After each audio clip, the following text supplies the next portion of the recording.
ଅକ୍ରୁରକୁ ଡକାଇଛି। ଅକ୍ରୁର ନିର୍ଭରଯୋଗ୍ୟ ଆଉ ନିଜ ଦଳଭୁକ୍ତ। ତାହାଙ୍କୁ କଂସ କୃଷ୍ଣବଧ ଉପାୟ ଭାବରେ ବ୍ୟବହାର କରିବ। ତାଙ୍କ ପାଖରେ ତେଣୁ ସେ ହତ୍ୟା ପରିକଳ୍ପନାଟିକୁ ପ୍ରକାଶ କରିଛି। ସେ ବୃନ୍ଦାବନ ଯାଇ ଧନୁଯାତ୍ରା ଓ ଯଦୁପୁରୀ ଶୋଭା ଦେଖାଇବାକୁ ରାମକୃଷ୍ଣଙ୍କୁ ମଥୁରା ଆଣିବେ। ମଲ୍ଲଯୁଦ୍ଧରେ ସେମାନଙ୍କୁ ହତ୍ୟା କରାଯିବ। ଫଳାଫଳ ଦୈବର ଆୟତ୍ତ କହି ଅକ୍ରୁର ଦୂତ ଭାବରେ ବ୍ରଜଧାମକୁ ବାହାରିଛନ୍ତି। ଶୁକ ଉବାଚ ଶୁଣ ରାଜନ କୃଷ୍ଣ ଲୀଳା କେସି ଯେ ବୃନ୍ଦାବନେ ଗଲା। ରଜନୀ ହୋଇଲା ପ୍ରଭାତ ଗଗନେ ଉଦେ ଛାୟା କାନ୍ତ। ହସ୍ୱର ପ୍ରାୟ ରୂପ ଧରି ଦେଖି ଗଗନେ ଦେବେ ଡରି। ମନହୁ ବେଗବନ୍ତ ହୋଇ କୋପେ କୋଳ ଇକ୍ଷୁରେ ମହି। କାନ୍ଧର ବାଳ ଠିଆ କରି ଗଗନେ ପଡୁଅଛି ହୁରି। ବିମାନେ ବସି ଦେବତାଏ ଉଡ଼ିଣ ଗଲେ ଲାଞ୍ଜ ବାଏ। ଗୋରୁଏ ପଳାଇଲେ ଛନେ ପଶିଲେ ଗହନ ବିପିନେ। କେଶିର ନିଶ୍ୱାସ ପବନେ ଉଡ଼ିଲେ ବୃକ୍ଷେ ଘୋର ଶୂନ୍ୟ। ଶବଦ ଶୁଣି ମହାଘୋର ଗୋବିନ୍ଦ ହୋଇଲେ ବାହାର। ଦେଖିଲେ ଗୋପର ବିକଳ ଶୂନ୍ୟ କମ୍ପନ୍ତି ଦିଗପାଳ। ଶୁଣି ଦୈତ୍ୟର ଘୋର ରଡ଼ି ଦେବେ ଗଗନ ଗଲେ ଛାଡ଼ି। ଦେଖିଲେ ମଦନ ଗୋପାଳ ଅସୁର ତେଜ ନର୍ଗଳ। ଧନ ସମ୍ପଦ ଦ୍ୱାରା ଛାଡ଼ି ଲୋକେ ପଳାନ୍ତି ବନମାଡ଼ି। କି ଜାଣି ବେଢ଼ିଲା ଅନଳ କିଅ ବା ପ୍ରଳୟର କାଳ। ଉଲୁକା ପାତ ଦିଶେ ମହି ଦିବସେ ଅନ୍ଧକାର ହୋଇ। କଂସର ହିତେ ମହାବଳୀ ଲୋଡ଼ଇ ରାମ ବନମାଳି। ଅସୁର ବିଚାରଇ ମନେ କୃଷ୍ଣଙ୍କୁ ଦେଖିବି କେଶନେ। ଲୁଚାଇ ଅଛି ବସୁଦେବ ମୋହର ଡରେ ପଳାଇବ। ମୁଖ ବିସ୍ତାରି ବେଗେ ଧାଇଁ ଆଜ ଗିଳିବି ବେନି ଭାଇ।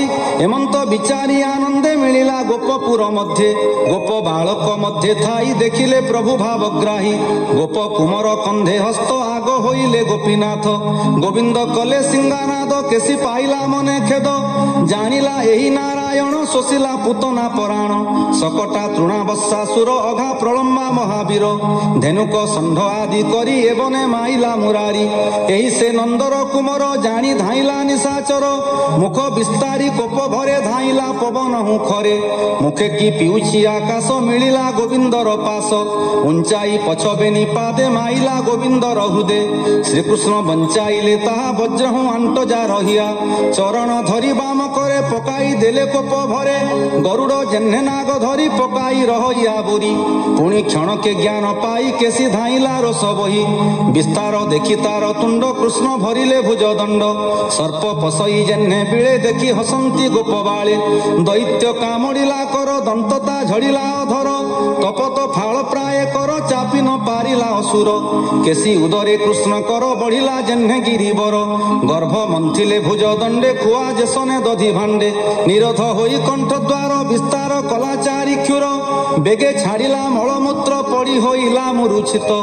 ବେନି ଲୋଚନ କଲା ସ୍ଥିର ଜୀବନ ଛାଡ଼ିଲା ଅସୁର। ଦେଖନ୍ତି ସ୍ୱର୍ଗେ ଦେବତାଏ ପଶିଲା ଗୋବିନ୍ଦର ଦେହେ। ପାଚିଲା ଫୁଟି ପ୍ରାୟ ହୋଇ ଅସୁର ପଡ଼ିଲା ମିଳାଇ। ତାହାର ଗର୍ଭୁଦାମୋଦର ଫେଇ ଆଣିଲେ ନିଜ କର। ଦେଖି ଆନନ୍ଦ ଦେବତାଏ ଆକାଶେ କଲେ ଜୟ ଜୟ। ପୁଷ୍ପ ବରସିଲେ ଗହଳେ ସ୍ତୁତି କରନ୍ତି ଦେବ ବରେ। କେସି ମରଣ ଦେଖି ହସି ଆସି ମିଳିଲେ ଦେବ ଋଷି। ଏକାନ୍ତେ ଦେଖି ନର ହରି ସ୍ତୁତି କରନ୍ତି ପାଦେ ପଡ଼ି। ଉଠି ଗୋବିନ୍ଦ ମୁଖ ଚାହିଁ ବୋଲନ୍ତି ଶିରେ କର ଦେଇ।